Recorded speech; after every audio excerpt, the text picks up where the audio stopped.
Hello and welcome to Order Within, navigating a world of endless chaos and crisis. Many of us are experiencing inner turmoil, insecurity, anxiety, fears, and isolation. These feelings are only being amplified by news cycles, social media, and never-ending political madness. How do we find our way out of the chaos? How do we find strength within ourselves? How do we find meaning in a world driven by materialism? These questions and many more I aim to answer on the show. My goal is to be a trusted guide on your journey to selfhood. May you find what you seek. Welcome everyone. I'm your host, Brandon Ward, back with Order Within. We are now on the final part of the 5-part series on self-esteem. Hopefully you found it valuable so far as we unpack the dynamics of self-esteem and the practices that we can leverage on a daily basis to influence self-esteem in a positive direction. The last episode that we're going to discuss today is around the external influences on our self-esteem. The main components of this are going to be parenting, teaching, psychotherapy, and culture and society as a whole. We're really going to focus in on those first pieces around parenting and schooling. And then eventually I'm going to do a separate episode where I go deep into societal influences, cultural influences on self-esteem and how a culture can impact our self-esteem and how it moves us or takes us further or closer to healthy self-esteem. So, with that being said, though, the first component of this is going to be parenting and nurturing a child's self-esteem. Now, this is relevant whether you're a parent or not. If you're a parent, this is fantastic because you can look to apply these learnings and principles to raising your own child. If you are not, you can use this knowledge as a way to reflect upon your own childhood and realize things that may be holding you back today, because the stories that we learned and accepted as children influence us throughout our lives until we recognize them and move forward. So, starting off with nurturing a child's self-esteem, Nathaniel Branden goes on to say, the proper aim of parental nurturing is to prepare a child for independent survival as an adult. An infant begins in a condition of total dependency. If his or her upbringing is successful, the young man or woman will have evolved out of that dependency into a self-respecting and self-responsible human being who is able to respond to the challenges of life competently and enthusiastically. He or she will be self-supporting, not merely financially, but intellectually and psychologically. I love that definition. That is the aim here for this work, is for us to be healthy, self-responsible, accountable individuals who are empowered to live the lives that we truly desire. As parents, and really as humans, our primary aim as humans is to evolve into selfhood, this deeper self. Now, this process of selfhood can absolutely be exposed, interrupted, broken, alienated, all of those things. And what ends up happening is, as people, we feel that fragment, that splitting, that alienation that we carry within ourselves. Those feelings that we carry around alienation, separation, isolation are often the way that we feel about our true self from within. Relative to parenting, an old and excellent adage is effective parenting consists first of giving a child roots to grow from and then wings to fly, the security of a firm base and the self-confidence one day to leave it. That is crucial. Our goal is to provide the security and then the ability to flourish on our own. If you grew up in a childhood or a home that did not nurture those pieces, you will have work to do as adults. That's the sad reality of this. This work is hard. It takes commitment and dedication to this, but it's absolutely doable, and the fruits that it bears are truly undescribable. And it's well worth it. Having the feelings of confidence, strength, peace, excitement, all of those things can come from doing this work. So a child can experience the appropriate balance of protection and freedom, or have the overprotectiveness that infantilizes them, so keeps them childlike, or the underprotectiveness that demands of the child resources that they may yet not exist. And we'll talk a little bit more about that. Such experiences, as well as others we will discuss in that sense around how underprotectiveness can impact children growing up. So a big focus of this is the antecedents of self-esteem. So the basis, the foundation, and this basis, it's based on Stanley Cooper Smith's study on the antecedents of self-esteem. And so the 5 conditions associated with high self-esteem in children are: the child experiences total acceptance of thoughts, feelings, and the value of his or her person. That doesn't mean we agree with them, but we accept them as they are. The child operates in a context of clearly defined and enforced limits that are fair, non-oppressive, and negotiable. The child is not given unrestricted freedom. There are boundaries. We have a society that currently exists without boundaries, and we're all suffering for it. The child experiences respect for his or her dignity as a human being. The parents do not use violence or humiliation or ridicule to make them feel a certain way to try and control and manipulate them. The parents uphold high standards and high expectations in terms of behavior and performance. Their attitude is not anything goes. They have both moral and performance expectations that they convey in a respectful, benevolent, and non-oppressive manner. If you don't have a child, this is the standard that we must uphold regardless. This is the way that we must live if we are serious about being the change in the world and giving the world what it needs today. And the 5th one is the parents themselves tend to enjoy a high level of self-esteem. They model self-efficacy and self-respect. They lead by examples. They are living examples for those children. And that's the key here. And so the practices that we've discussed in the prior 3, there's 4 parts. The first was explaining what self-esteem is, and in the past 3 episodes, we've discussed and dived into the 6 practices. Those practices provide a foundation to parenting, whether it's ourselves or our children. And by living to that and honoring those practices day to day, we can help build that self-esteem in our children and in ourselves. So it's the basic safety and security of where we are. With the first condition of life is for children is to have that basic safety and security. They are totally dependent upon their parents. And so that's the first aspect of work that we have to do as parents. And if you look at this ourselves, we also have to provide that basic safety and security for our own well-being. One of the things that Nathaniel Branden talks about is his work with adults is the long-term effects of one form of trauma associated with the frustration of this need, a child's repeated experience of terror at the hands of adults. So instead of basic safety and security, they were terrorized, they were abused, they were mistreated. And that can break a child's trust. And if you yourself were abused, mistreated, traumatized at a young age, those wounds may still be hurting you today. And understanding that experience can limit the way you live today by those lingering pains, that lingering trauma that has never been honored, felt, and embraced. So there's really 2 ways that typically this happens: is the environment of with which the child grew up in, the treatment they received in that environment. So that's the one component of it.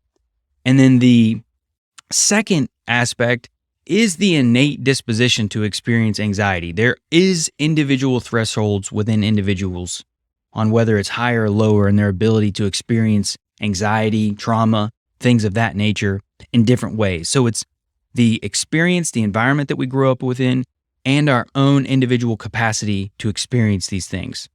So it's understanding where we are through awareness and recollecting our experiences as children and identifying these patterns or these pieces that may have influenced our childhoods that could be lingering today. This is a good piece here that he says, the greater a child's terror And the earlier it is experienced, the harder the task of building a strong and healthy sense of self. To learn the 6 practices on the foundation of an all-consuming sense of powerlessness, traumatic powerlessness, is very difficult. It is against this destructive feeling that good parenting aims to protect a child. And if that is what you experienced growing up, then getting some help, having some support around this process to unpack that trauma, to help heal that trauma is crucial. But recognition of it is the first step to do anything about it. You don't have to live feeling horrible, isolated, miserable, and suicidal. You have a beauty within you that is waiting to be cultivated, and you deserve that. Another piece, so now we're getting into the aspects of more, and one of those with nurturing children and their self-esteem, and one of those is nurturing through touch. Now, healthy, loving touch. Touch can be one of the most powerful ways to convey love and care, and that's just gentle touching. Touching of the hair, touching of the hands, holding, snuggling, kissing on the cheeks, touching hands, all these little things, just the constant little tiny touches throughout the day are a great way to show someone that they are valued, that they are cared for, that they matter. It's a way to show presence. We are here. We will share our love. We will give to you. But when there's not, you have the deprivation for children.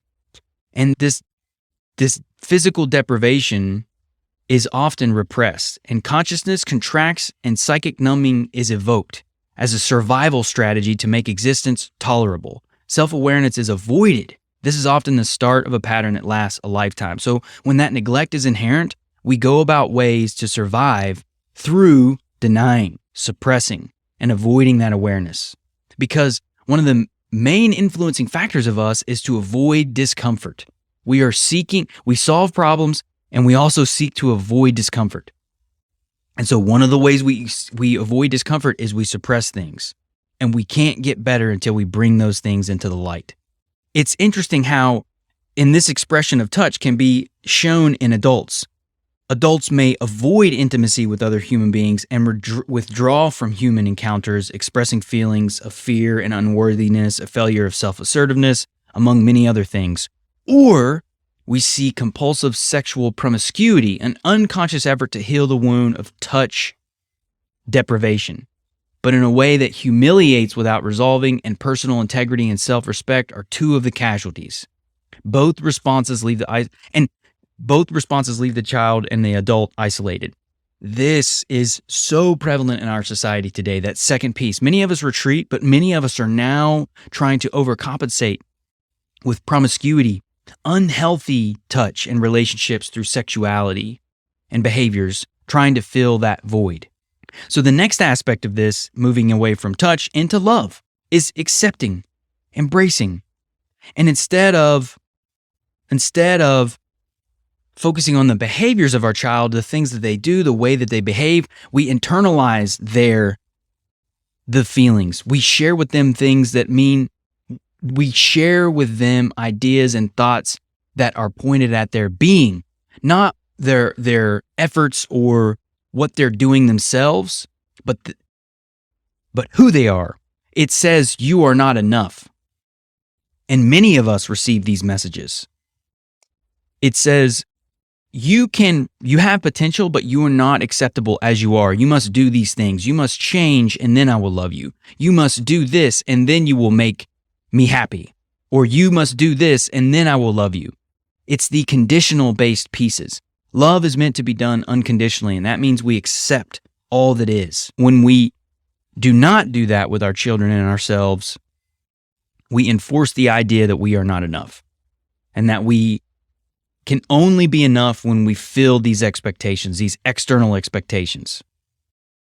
I am enough does not mean that I sit and do nothing. It just means that I am enough as I am, and that my value is not in what I do and the things that I create in the world, but the way that I am, my presence, my consciousness, my awareness, my ability to be kind to others, my state as a human. That's the value that I hold. And I express the value of myself through my life, through my activities, through my words, through my intentions. So that ties into the next piece, which is acceptance. A child whose thoughts and feelings are treated with acceptance tends to internalize the response and to learn self-acceptance. Acceptance is conveyed not by agreement, but by listening to and acknowledging the child's thoughts and feelings, not by chastising, arguing, lecturing, psychologicalizing, or insulting. We do this a lot. I catch myself doing that with my child and myself.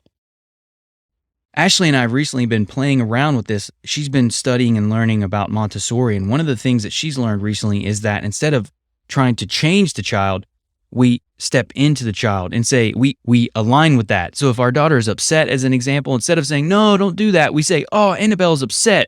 She's not happy. She's mad. And I swear, it's mind-boggling. When you validate her feelings, she often pivots and changes and smiles at you. Thank you for seeing me. We don't have to agree with ourselves, our feelings, our thoughts to accept them, to acknowledge them, to understand them. Few attitudes of parents can be so helpful for the child's healthy development as the child's experience that his or her nature, temperament, interest, and aspirations are accepted, whether or not parents share them. It is not our job to make our kids like us. I hear this a lot. Now, there are obviously reflections of who we are in our kids, but when people refer to their children as mini-me's, they're not mini-yous. They may have pieces of you, they do. They've taken DNA from two people and then came out their own unique being because they brought within them into the world a third piece, their selfhood. So it's the parents and the child making the whole human. So we have to let go of this idea that our children are property of us. They're not. They belong to the universe, and they come from the universe. We come from the universe. We bring about with us in the world unique aspects of ourselves, and we combine that with our parents to be who we are. That's what makes us unique. If differences are accepted, self-esteem can grow. This other aspect here is respect. A child who receives respect from adults tend to learn self-respect is conveyed by addressing a child with the courtesy one normally extends to adults. So being respectful to them. So instead of criticizing them, here we go. If a visiting guest accidentally spills a drink, we do not say, oh, you're sloppy. What's the matter with you? Why do we do that with our children? We wouldn't do that to a friend. It's a mistake. So if our kid does it, why do we do it? It's what I was just talking about. We view them as extensions of ourselves, so we try and control them. But secondly, we haven't separated ourselves from children, adult, within us either. So we go about projecting a lot of this behavior onto our kids that we have not addressed in ourselves. A lot of times we're repeating the stories that we've been told as children and passing those beliefs on to our kids. This is the power of breaking the cycle and healing.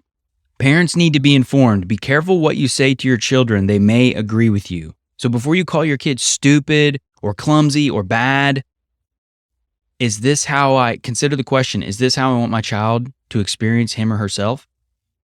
If a child grows up in a home where everyone deals with everyone else with natural, good-natured courtesy, he or she learns principles that apply both to self and to others. Respect of self and others feels like the normal order of things, which properly it is when it's facilitated. But most of us do not grow up in homes that facilitate that care like that. Next up is visibility. Being seen. If I say or do something and you respond in a way that I perceive as congruent in terms of my own behavior, if I become playful and you become playful in turn, or if I express joy and you show understanding of my state, or if I express sadness and you convey empathy, or if I do something I am proud of and you smile in admiration, I feel seen and understood by you. I feel visible. This is what I was talking about earlier. When our daughter's upset, we're not encouraging her to be upset, but we're saying, I see you. I know you're upset. You don't like the diaper change, or you don't want to be put down. You want to crawl, or you want to stand. They don't think logically yet. All they know is their feelings.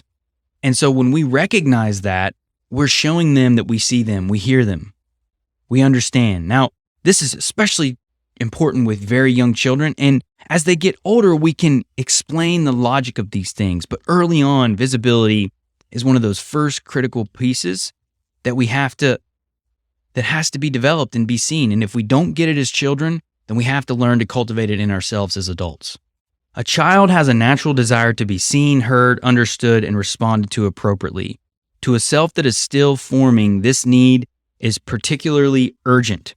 This is one of the reasons a child will look to a parent for a response after taking some action. If you have a kid or you're around kids, they do this all the time.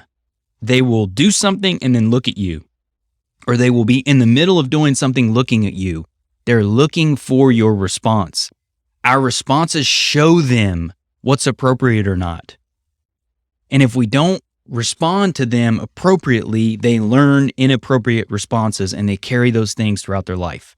And if that's something that happened to us, we have to unlearn those behaviors as adults. So think about this. If a child bursts into the house full of joy and excitement, and mother says, smiling, "You're happy today," the child feels visible.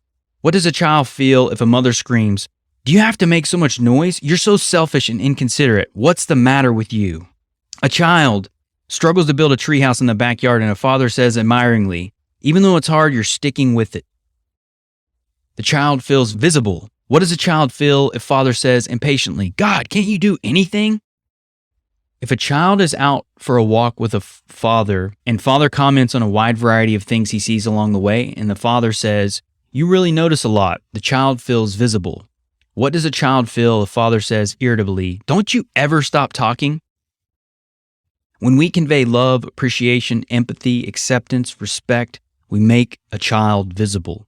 When we convey indifference, scorn, condemnation, ridicule, we drive the child's self into the lonely underground of invisibility. And so much of us have been raised like this. Our society operates like this in so many ways. Visibility, a key piece here too. Visibility should not be equated with praise. Watching a child struggle with the homework assignment and saying math seems hard for you is not praise. Saying you're looking upset right now, want to talk, is not praise. Saying you wish you didn't have to go to the dentist is not praise. Saying you really seem to enjoy chemistry is not praise. But such statements do evoke the sense of being seen and understood. There's a difference. It's recognizing, simply seeing. The acknowledgement of people's feelings in our partners, in our friends, not offering to change, to fix, to do anything is such a powerful practice. People desire to be seen.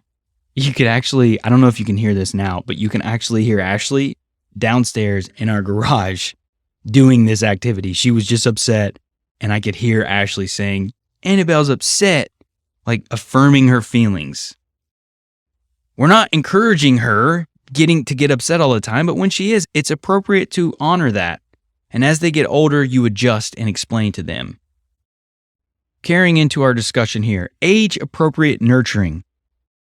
That children require nurturing is obvious. What is sometimes less obvious is the need for nurturing to be age-appropriate, or more precisely, appropriate to the child's level of development. So age is actually irrelevant here. It's their development that we're really looking for. An infant being dressed by an adult, it makes sense. But a 6-year-old can properly dress themselves. So if you continue to dress a 6-year-old, is that going to help them when they're 16? No, they won't be able to do it themselves. But when a 6-year-old asks a question, you want to take it seriously versus a 1-year-old. The way we engage with children at their appropriate level of development is key. There was he shares stories, especially in marriages, right? In relationships, you see how people were raised, the habits that were created early. And when as parents, we don't allow our children to learn things on their own, they become dependent. And then they carry those dependencies in relationships, and then they expect their partners to fulfill those obligations. They're entitled to those things to be done. If someone never learned to do their own laundry, and they had their laundry done for them their whole lives, do you think they're just magically going to switch that when they become married? No, they're going to expect the other person to do it. This is the problem with inappropriate age criticism and management around age-appropriate nurturing or not, right? Directing them during those moments. So you don't tell so as an example, your kid may not know it's freezing out and they want to wear shorts and sandals. That's not okay. We have to set in boundaries. But what we can do is say, "Look, honey, I understand you want to wear those. It's cold out, but how about this? We have to wear a sweater, so you get to pick between these two sweaters or any of these 5 sweaters. It's your choice, but we have to wear a sweater. That's applying appropriate boundaries and allowing the child to decide, though. One wants to turn over choice and decision-making to a child as fast as the child can comfortably handle them. This is a judgment call. It's a judgment call requiring consciousness and sensitivity from the adult. The point is, be aware of the ultimate objective, as we talked about earlier, to allow the individual to be on their own, healthy, independent, psychologically, financially, all of those things. Healthy, whole humans is the aim of parenting. And again, if you're not a parent and you didn't have this experience growing up, then the power now lies in you to be the parent that you seek, that you needed when you were a child. Praise and criticism, moving into praise and criticism. Many years ago, I learned from Ham Gano an important distinction that between evaluative praise and appreciative praise. It is evaluative praise that does not serve a child's interest. Appreciative praise, in contrast, can be both productive in supporting self-esteem and reinforcing desired behavior. So this is from the quote, Gano's Teacher and Child. In psychotherapy, a child is never told, "You are a good little boy, you are doing great. Carry on your good work." Judgmental praise is avoided. Why? Because it is not helpful. That's a judgment on the characters, on the child's being right there. It creates anxiety, invites dependency, and evokes defensiveness. It is not conducive to self-reliance, self-direction, and self-control. These qualities demand freedom from outside judgment. They require reliance on inner motivation and evaluation. To be himself, one needs to be free from the pressure of evaluative praise. If we state what we like and appreciate about the child's actions and accomplishments, we remain factual and descriptive. We leave it to the child to do the evaluating. And here's 2 examples. Marcia, age 12, helped the teacher rearrange the books in the class library. The teacher avoided personal praise. Example, "You did a good job, you're a hard worker, you're a good librarian." Instead, she described what Marcia accomplished. "The books are all in order now. It'll be easy for the children to find any book they want. It was a difficult job, but you did it. Thank you." The teacher's words of recognition allowed Marcia to make her own inference. "My teacher likes the job I did. I am a good worker." So she made that conclusion. She came to that conclusion. Phyllis, age 10, wrote a poem describing her reaction to the first snow of the season. The teacher said, "Your poem reflected my own feelings. I was delighted to see my winter thoughts put into poetic phrases." A smile crossed the little poet's face. She turned to her friend and said, "Mrs. A really likes my poem. She thinks I am terrific." She inferred that. The teacher did not tell her that, but that's how she felt once she was given objective, factual praise about the work that she did. So instead of focusing on the child themselves, we focus on their efforts, the things that they are doing, making it as objective as we can. The more specifically targeted our praise, the more meaningful it is to the child. Praise that is generalized and abstract leaves the child wondering what exactly is being praised. It is not helpful. Many devoted parents with the best intentions in the world, but without the appropriate skills, have turned their children into such approval addicts by saturating the home environment with their loving evaluations. If we wish to nurture autonomy, always leave space for the child to make his or her own evaluations. After we have described behavior, that's the important piece, right? Leave the child free of the pressure of our own judgments. Help create a context in which independent thinking can occur. As to criticism, it needs to be directed only at the child's behavior, never at the child. That's a key distinction, never at the child. The principle is describe the behavior, hitting a sibling, breaking a promise, describe your feelings about it, anger, disappointment, describe what you want done, if anything, and omit character assassinations. When I speak of describing your feelings, I mean statements like, "I feel disappointed," or "I feel dismayed," "I feel angry." I do not mean statements like, "I feel you are the most rotten kid who has ever lived." It's talking about our own feelings, how I felt in this moment. When you hit me, I felt sad because it hurt, and I was sad that you hit me. You wanted to hurt me.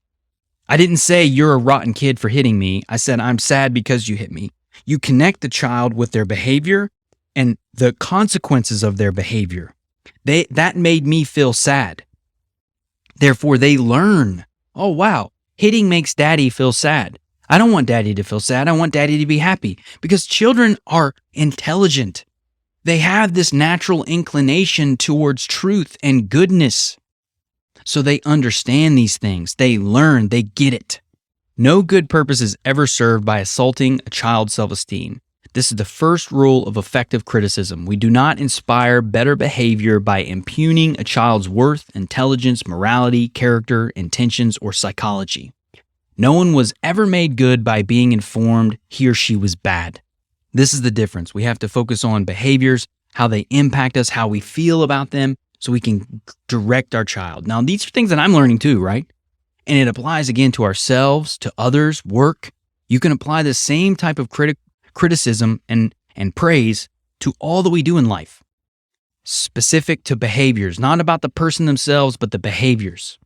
Rational parents, the next piece here is parental expectations. So rational parents uphold ethical standards to which they hold children accountable. They also uphold standards of performance.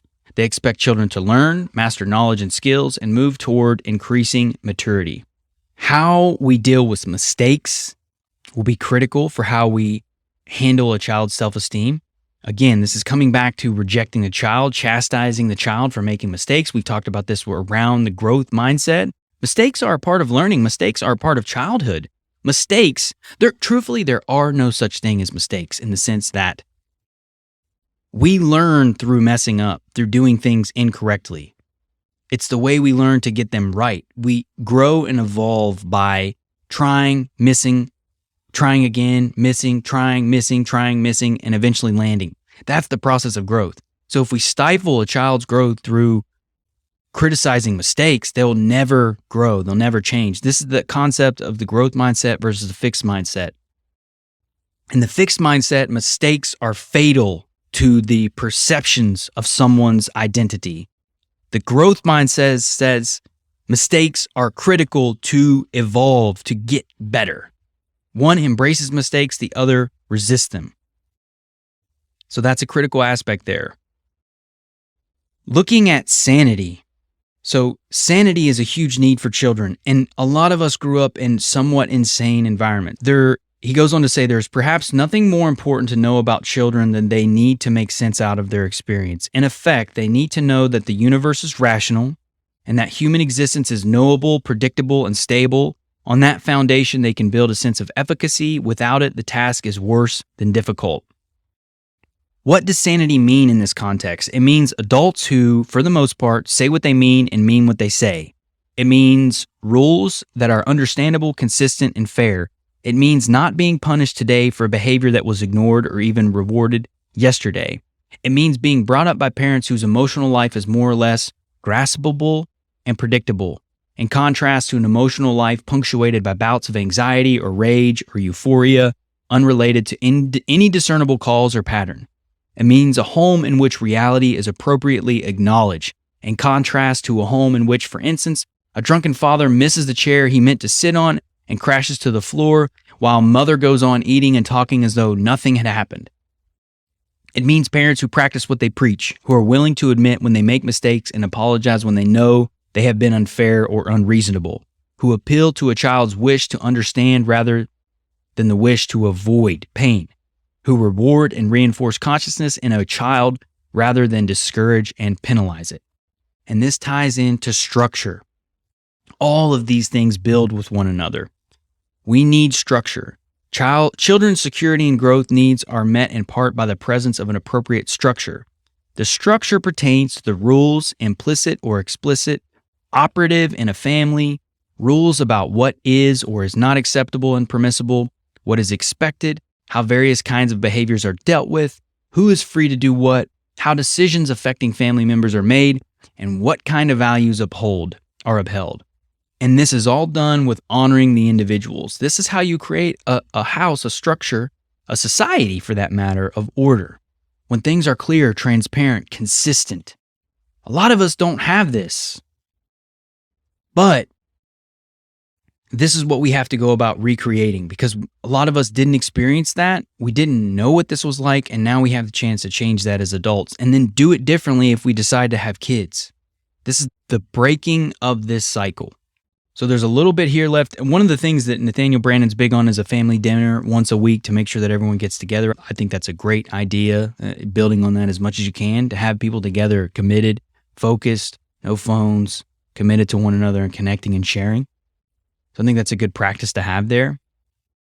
But then it rolls into abuse, child abuse. And there's a whole section here that I'm going to share in the exercise for this episode around how to go about navigating some of these pieces relative to trauma and issues that we experience as children, how to go about effectively improving upon this, exploring this. He has a huge sequence of questions that I'll set up here. It's like 24 questions that allow us to work through some of the traumatic things that we may have experienced as children. An aspect that he talks about here, and this is what I was mentioning earlier in terms of growing up in volatile or violent or abusive environments, some children have the ability to strategically detach from their childhood. And so he goes on to say often, and this is really what strategic detachment is effectively what Alice Miller covers in her book, The Drama of the Gifted Child. This is strategic detachment is what she's describing. But often children who survive extremely adverse childhoods have learned a particular survival strategy. It's called strategic detachment. This is not the withdrawal from reality that leads to psychological disturbance, but an intuitively calibrated disengagement from noxious aspects of their family life or other aspects of their world. They somehow know this is not all there is. They hold the belief that a better alternative exists somewhere and that someday they will find their way to it. They persevere in that idea. They somehow know mother is not all women, father is not all men. This family does not exhaust the possibilities of human relationships. There is life beyond this neighborhood. This does not spare them suffering in the present, but it allows them not to be destroyed by it. That's such a powerful piece because that is, to be honest, this is the way that I learned to survive when I was very young. I knew that this wasn't all that there was. And so if you struggle with that, knowing that this isn't all that there is, no matter how brutal your childhood may have been, the experiences that you had when you were young, this is not all that life is. And you can change. If you've managed to survive and are still an adult listening to this, you have the power to make change in your life. I promise you that. It's just you got to do the work relative to what it takes. All right, so that was a big portion of that. The remaining bit of the show, I'm going to talk a little bit about self-esteem in schools and how this really, it's a lot of the same principles, though. That's why I'm not going to spend a ton of time on this because I feel like the parenting aspect of this section goes deep into these principles and then they apply throughout society. But it starts with parenting. And as I had mentioned, if you're not a parent, these principles apply to parenting yourself. So that's why we're all parents, whether we have external children or not. We all have an internal child that we must manage and care for. So looking at schools, self-esteem in schools can often be seen as the second chance for an opportunity to acquire a better sense of self and a better vision of life that is offered in their home. A teacher who projects confidence in a child's competence and goodness can be a powerful antidote to a family in which such confidence is lacking and which perhaps the opposite perspective is conveyed. Teachers can be very heavily influenced. They can be very influential in children's lives, obviously. And this is driven by their own ability to lead by example, to be high self-esteem individuals themselves, to teach these principles, to nurture the child's ability to think, to learn, to grow, to explain to them the concepts of growth and learning and mastery. This doesn't really happen anymore. I don't know if it ever has, but it's certainly not happening today because it seems to be the education system is getting worse. Because when we're looking at it, the goals of education really is to create good citizens, good humans. That's not at all what we have today, though, in our education system. More than anything, it's just a education system of rule followers, of people that will go along with whatever they're told, to not challenge authority, to really just basically be test takers, loop jumpers, all the things that dependent. Basically, we become dependent automatons in a lot of ways is what our education system is teaching today. It's not teaching independent thinking and action, how to understand our emotions, how to manage ourselves, how to live, how to master. It doesn't do any of that. And in today's world, the age of the knowledge worker, robotic obedience is not going to allow people to thrive. People need to be able to think, and that's the goal of education, but we're so far from that. It's one of the reasons I'm doing what I'm doing, because the world in that sense is failing us. And so we have to rely upon our own structures, our own systems now, our own teachings from all these brilliant minds throughout history to leverage these principles and practices. As I was mentioning, the teacher's self-esteem is going to be a big indicator of your experience. I'm sure we've had experiences with low self-esteem teachers and high self-esteem teachers. Some teachers that really taught us we can do anything we're willing to put our mind and efforts into, and then those that were abusive, that were mean, that were very downgrading. It's the disparity of our experience here in the education system. The next aspect of that is going to be the environment, the class environment. Are you going to nurture a child's dignity? So one of the painful things about being a child is that one tends to be not taken seriously as adults. So is the educational environment providing a seriousness and dignity to the child? Is there justice in the classroom? Because children are extremely sensitive to issues of fairness. If they're not, it can break that. Is there self-appreciation? Teachers can help children feel visible by offering appropriate feedback. They encourage self-awareness. Attention. Every child needs attention, and some children need more attention than others. Discipline. In every classroom, there are rules that must be respected if learning is to progress and tasks are to be accomplished. It's another key piece there. Compassion and respect do not imply a lack of firmness. So that's where that structure, that discipline, that consistency is so crucial. It actually shows love. It actually shows us through consistency, through our actions, what love is. It's speaking and shown through our efforts. That's the power of it. Again, understanding our emotions. If a proper education has to include an understanding of thinking, it also has to include an understanding of feelings. Unfortunately, many parents implicitly teach children to repress their feelings and emotions or those which parents find disturbing. So whatever feelings, emotions, thoughts, expressions that children may have, many times parents suppress that. They tell them to stop it. They ridicule that. And so when we don't understand our emotions, when we don't embrace those emotions, when we're not taught how to embrace those emotions, we end up creating a disowned self, a separated self. A teacher is in a position to help kids with their feelings, to understand them without being ruled by them. Another aspect of school and education is it helps you to deal with others. Another subject is that as you grow up is the interpersonal competence, learning to interact with other people. That's an idea, an aspect of school that can be helpful, but when it's not facilitated in healthy ways, you get bullying, you get comparison, especially today with all the social media. It creates toxicity. So the interpersonal aspect of education is a big component that's missing today. It should be a part of a child's education, but it's not. Another aspect is going to be competence and skills, specific skills that we can learn and leverage and use in the marketplace. Again, not a lot of practical skills are taught in schools these days, unfortunately. The grading curve is another aspect that limits our ability to grow. It places every student in an adversarial relationship to every other student, because the higher the grading curve goes, the lower the people at the bottom. There's this pitted against one another aspect that grading curves do that we need to throw out, because cognitive individuality is real. We learn differently. Our abilities and skills are different. Having standardized ways to say this is what it means for someone to be a good student is limiting our ability to teach kids how to grow and be unique. Just because you're good at math does not mean you're not a brilliant writer. Or just because you're not an engineer doesn't mean that you can't be a doctor or whatever it is. There's so many ways that this could be spun that we don't facilitate in today's world. And Nathaniel Branden talks about creating obedient students versus responsible students.